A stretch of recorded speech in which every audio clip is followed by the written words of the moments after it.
What is going on, everybody? So today I'm going to talk about a pretty simple topic that you guys ask me about all the time, but you can kind of Google the answer, but we're still going to do it because I have two split ops soldiers here that you guys may or may not have seen the video that we just did talking about Benning and Jackson, but they're split ops. So in this video, we're going to talk about what the heck is split ops.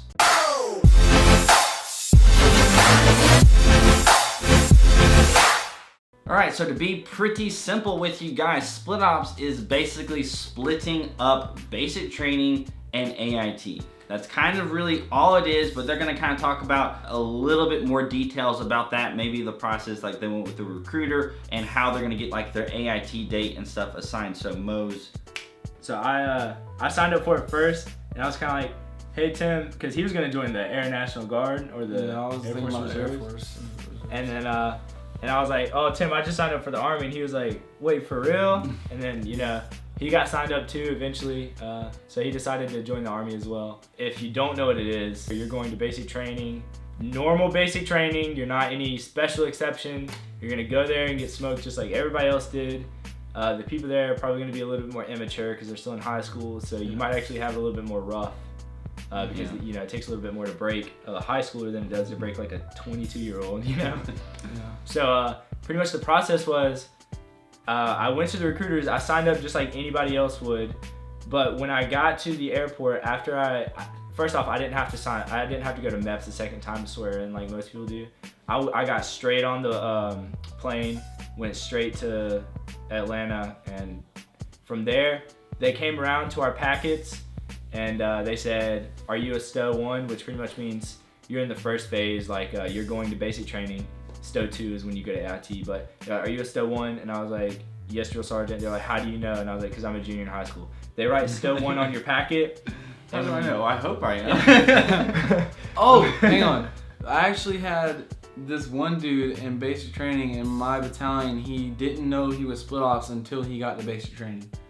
Literally, he didn't know he was split ops until he got to basic training somehow. Well, that's his fault. Before you kind of continue on, I do want to mention one thing that you said, but it's kind of partly true. The majority of people that do split ops are juniors in high school going to basic training between their junior and senior year. Some of them are college. Some of it can be college or it can be work related. So like if your work can't have you being gone for a certain period of time and you want to split that up because of work or whatever, but for whatever reason, it's generally because of school, then you're gonna do split ops. So like I said, I got to the airport, they wrote STO on my thing, and then reception was kind of screwed up because they were supposed to like prioritize all the STOs, but because they had like such a flood at Benning, they ended up, it was just messed up. But pretty much you're probably gonna get priority at a reception. They're gonna be like, all the STOs go first, because they try to flush you in and out of basic really quick.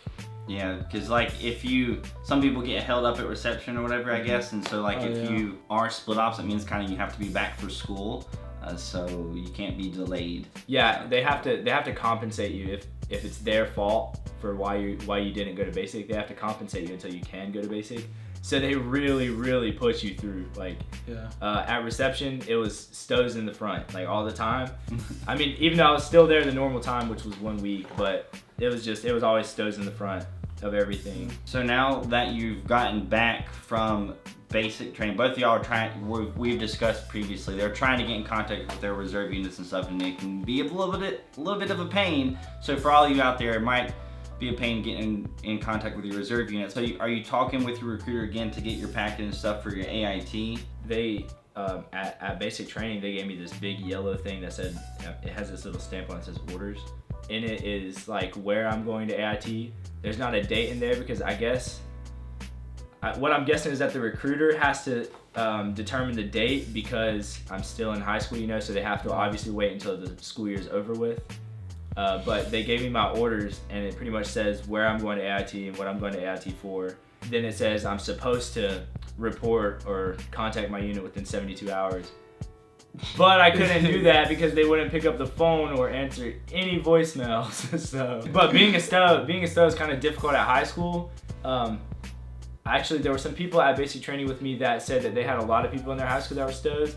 But me and him are literally the only two at our high school We're the only two in Stanley County. So we're the only two in our county that did split ops. Yeah, like, so it can be pretty rough too because you can definitely see the maturity gap between you and the people at school, like the high schoolers. You know, they're still in their little high school, I'm not doing anything, you can't tell me what to do phase. And we just got done. That would be a funny video topic that we could do. Yeah, that's for sure. Yeah, real quick, one thing I want to say, if you're thinking about doing split ops and you're a junior, make sure that you are physically prepared for basic training. Because I know one chick was a split ops and she ended up not passing her PT test and she had to go home. And it was the white face PT test, so it was like 6 weeks into basic training, failed her PT test, and she had to go home. So she was literally in basic training for 6 weeks for no reason. Cause you can't, if you're a split ops and you get recycled, you go home. You go home. Unless the you company can't get recycled as split Okay, ops. that's interesting. So that's one thing I want to point out to you guys is if you're split ops, like don't think, if I get recycled, then I just get recycled. If you're split ops and you go to basic training and you get recycled, then you're done. Yeah, so you're going home. You can't get recycled as a split ops. So they basically would have sent her to like the whole fat camp thing. Yeah, if okay. she was not split ops. But for us, we had a few kids that were split ops, and they got injured. And pretty much, like, this one kid had a ridiculous return home date. It was like, he's probably still at Benning right now. As a matter of fact, he is, because his return date was like September the 20th, because his school is weird or something. But they pretty much told him, they were like, the easiest way you can get out of this is to graduate basic training. But he was persistent on his injury, and so so they were like, hey, we're gonna have to keep you here until your mandatory return date because we can't push paperwork. So he's still at Benning right now while I'm at home. He's at Benning right now because he thought that faking an injury was the easiest way out. It's really not. It doesn't matter if you're a stow or not. They'll have you home by your mandatory return date, but if you do get recycled or if you do screw up really bad, they will keep you all the way until the day that you have to go home. Pretty much. Like, they'll do that. Fastest way home is graduation, guys. Remember that. So that is it for this video. Hope you guys enjoyed it. If you did, hit that like button. That would be awesome. If you want to check out some more videos, subscribe button. That would be even better. Hit that notification bell button if you haven't already. Follow me on Instagram and Snapchat. Social media links are somewhere around my body right here. I hope you guys have an amazing day, and I will see you later.